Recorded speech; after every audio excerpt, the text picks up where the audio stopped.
what's going to happen is the same thing that's happened in the past, is they have hiked too far.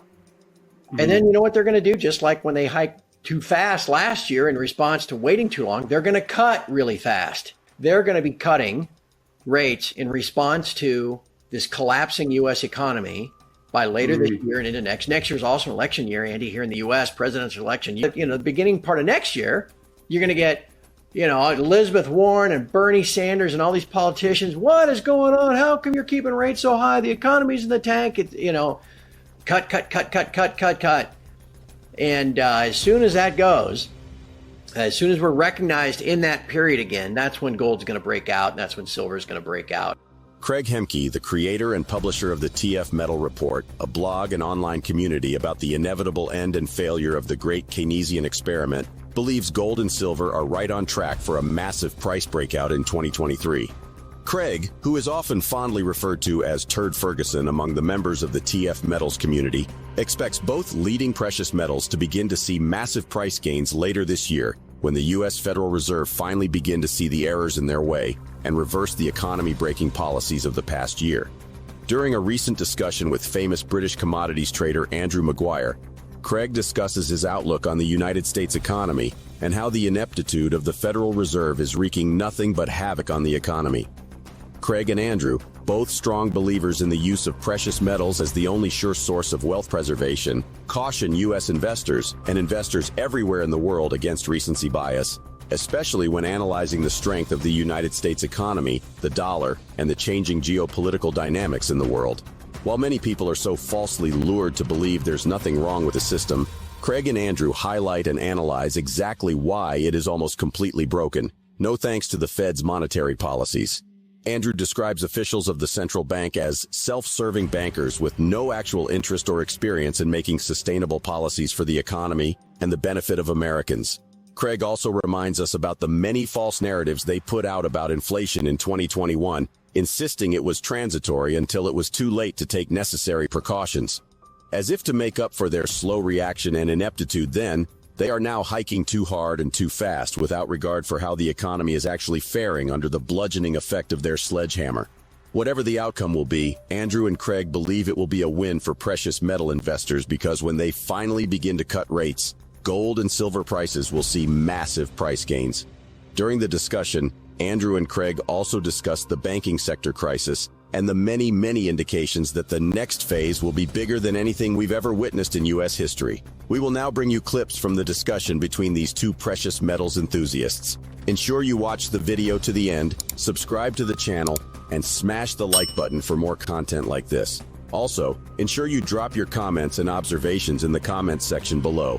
Everything you do helps with the YouTube algorithm and significantly contributes to the channel's growth. Thanks and enjoy the video.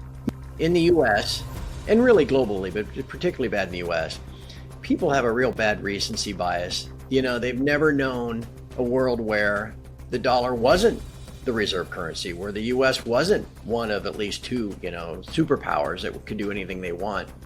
And so you just naturally assume it's always going to be that way. Our financial education over here is horrible. You mentioned people thinking that the Federal Reserve is somehow part of the U.S. government. And in fact, you'll even hear, whether it's people on the street, people I know, or people in the media will say, you know, the next time the Fed hikes rates, they'll say the Feds hiked rates today. The Feds, as if the government did it, right? But as you know, and as most people know, they have nothing to do with the actual government. Though Powell, when he'll give a speech, he'll have the flags behind him, you know, like he's the president.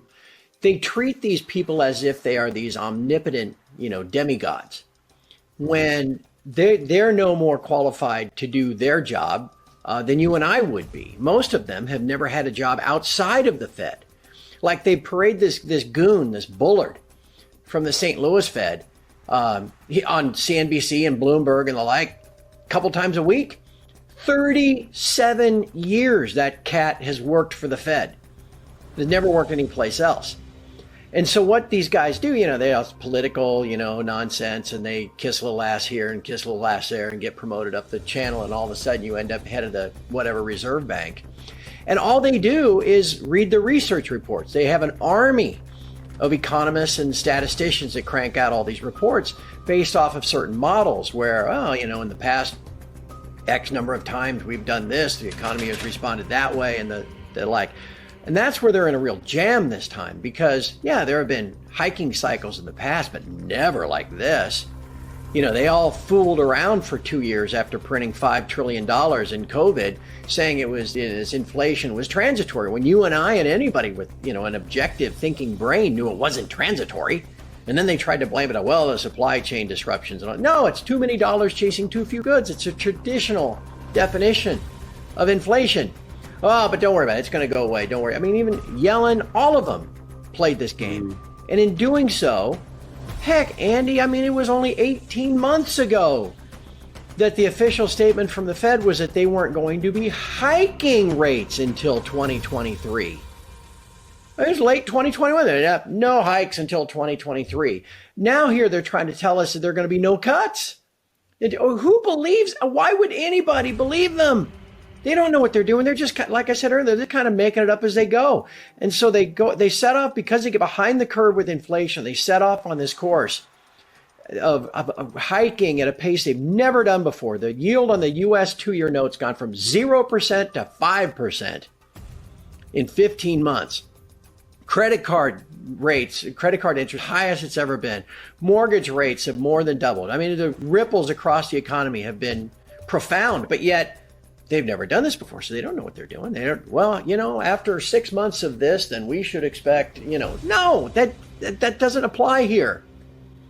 And so they keep on hiking, even though they don't really know what the economic impacts are, just because, well, the latest jobs report, which is nothing but statistical guesses anyway, sure looks strong, so we better hike again.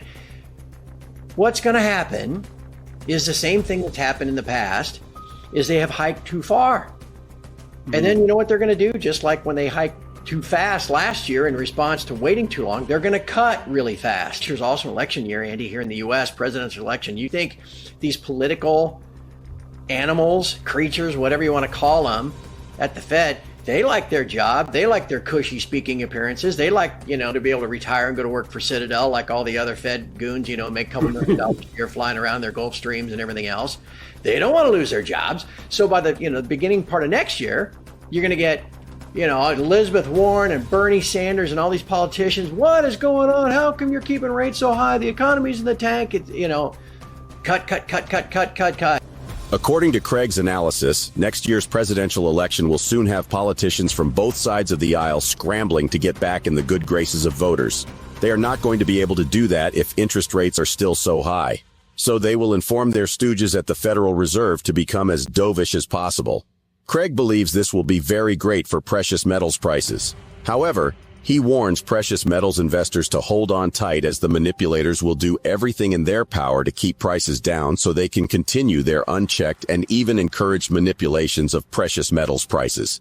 Regardless of what happens in the coming months, Craig says to hold on to your gold, silver, copper, and others for dear life. If you're selling, someone is buying, and you don't want to be without the protection those metals will bring when everything hits the fan.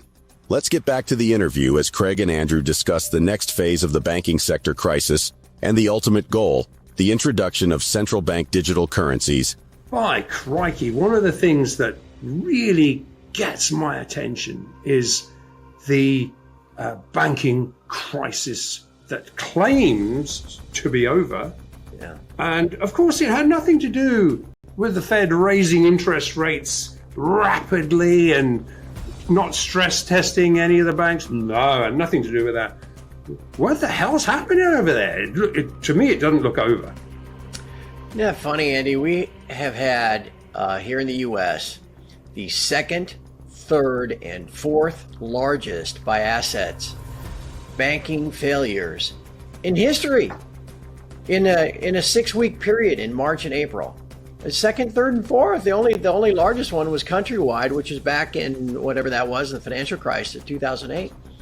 And yet everybody thinks that's just some isolated incident. We have, you may be familiar, and global listeners may have heard the term FDIC before when mentioned with the U.S. banks. That's what we call our Federal Deposit Insurance Corporation. It was invented back after the Great Depression as like a government fund that all the banks pay into to insure deposits.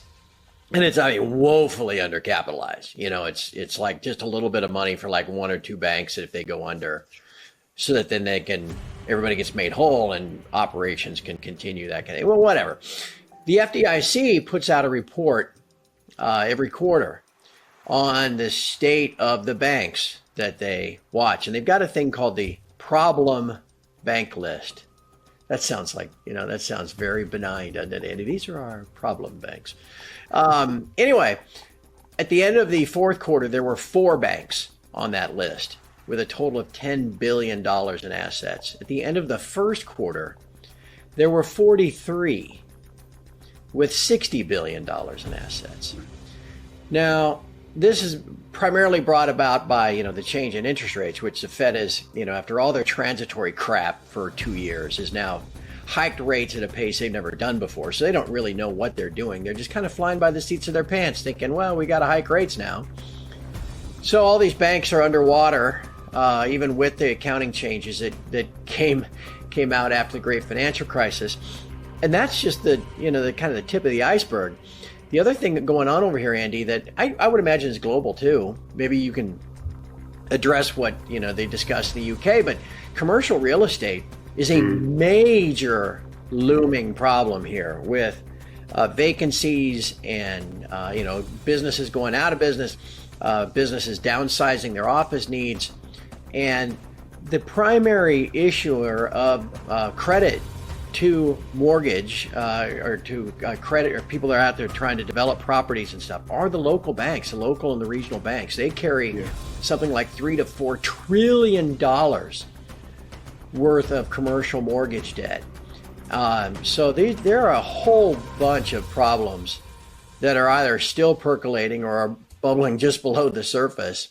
And this notion, and it's really put forth by the financial media that has an interest in kind of keeping the plate spinning. This notion that everything's fine. Oh, don't worry. Oh, yeah, we got it all in control. The Fed's omnipotent. That Silicon Valley Bank thing, all that other stuff kind of came from nowhere back in March. I mean, those headlines could pop up again anytime, and I certainly will before too long. It's driving a consolidation in the banking sector. Like you said, and as I mentioned earlier, all of this commercial stuff is done at the local level. Like, it's a lot of handshake deals, that sort of thing.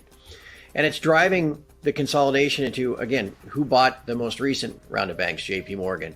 And what is their primary business?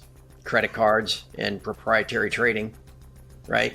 They're not really at the local level getting to know you, that sort of thing. And so you're getting this consolidation. What eventually it leads to is the introduction of the central bank digital currencies, which, for all of us that own physical metal or participate in kinesis, I mean, we're all kind of, getting prepared for that sort of thing in the first place. You got to control your own sovereign, territory with your own physical sound money and access to it immediately. This war on cash has been building now for a couple of decades. And the ultimate weapon will be this central bank digital currency. Now, to me, Andy, it's going to be rolled out in a response to this crisis as it comes. Federal Deposit Insurance Corporation released its quarterly banking profile a few weeks ago. The report found that U.S. banks lost $472 billion in deposits in Q1 2023. The decline is the largest ever recorded since 1984, when the FDIC first began collecting quarterly industry data. It also marked the 4th consecutive quarter of outflows from the banking industry. During a press briefing with reporters, FDIC Chair Martin Gruenberg said, "The more lasting effects of the industry's response to that stress may not become fully apparent until we've received the second quarter results." The report contained 2 important charts that show the true health of the banking sector in the United States. The first is the quarterly change in deposits, which has steadily decreased for 4 consecutive quarters. The next is the chart showing the increase in the number of the FDIC's problem list, which contains the names of banks that have multiple weaknesses identified by regulators and can be seized and shut down unless the issues are resolved quickly. According to the report, there are 43 names on the problem list with a combined asset worth $58 billion. In the report, the FDIC chair noted that there are lots of issues that could continue to negatively impact the banking sector in the coming months. A part of his statement reads, The banking industry continues to face significant downside risks from the effects of inflation, rising market interest rates, slower economic growth, and geopolitical uncertainty. Commercial real estate portfolios, particularly loans backed by office properties, face challenges should the demand for office space remain weak and property values continue to soften. Do you think we've seen the end of the banking sector crisis as regulators would have us believe? Let us know what you think in the comments section below. Also, ensure you drop your thoughts on Craig and Andrew's discussion, smash the like button, and subscribe to the channel for more precious metals content. Thanks for watching.